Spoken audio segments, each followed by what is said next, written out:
Il y a des moments où tout semble se dissoudre, où l'on ne sait plus quel chemin suivre, ni même si l'on avance encore. Des instants suspendus, où la vie devient floue, où nos certitudes se fissurent, et où l'on se surprend à marcher sans destination claire. On croit que se perdre est un échec, qu'il faut toujours savoir où l'on va, toujours tracer une ligne droite vers un but. Mais parfois, c'est dans l'errance que quelque chose s'éclaire. Je me suis perdu. Perdu dans mes pensées, dans mes choix, dans mes propres attentes. Je ne savais plus quel rôle jouer, ni quelle réponse donner. Et pourtant, dans ce brouillard, une étrange vérité s'est ouverte. En me perdant, j'ai cessé de courir après des routes qui n'étaient pas les miennes. Se perdre, ce n'est pas disparaître.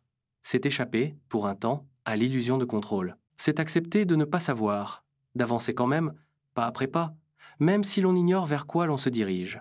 Et dans cet espace incertain, il se passe quelque chose de fragile.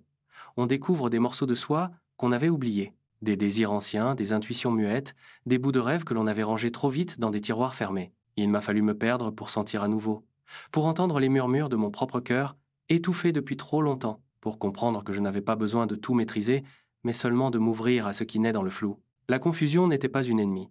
Elle m'a appris la patience, elle m'a appris à écouter les silences, elle m'a appris que parfois, se détourner du chemin connu est la seule manière de retrouver sa vérité. On ne choisit pas toujours de se perdre. Cela arrive comme une pluie soudaine qui efface les traces sur le sol et nous oblige à lever les yeux vers le ciel. Mais dans cette perte, il y a aussi une chance. La chance de ne plus être défini uniquement parce que l'on croyait vouloir. La chance d'accueillir de nouvelles formes, de nouvelles directions. Se perdre, c'est être nu face à soi-même.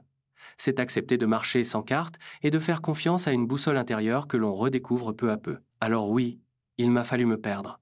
Me perdre dans des nuits sans repère, me perdre dans des questions sans réponse, me perdre dans des chemins qui semblaient vides. Mais dans cette perte, j'ai trouvé un éclat, un bout de moi que je n'aurais jamais rencontré autrement. Pas une version parfaite, pas une certitude absolue, mais une part vivante, fragile, lumineuse.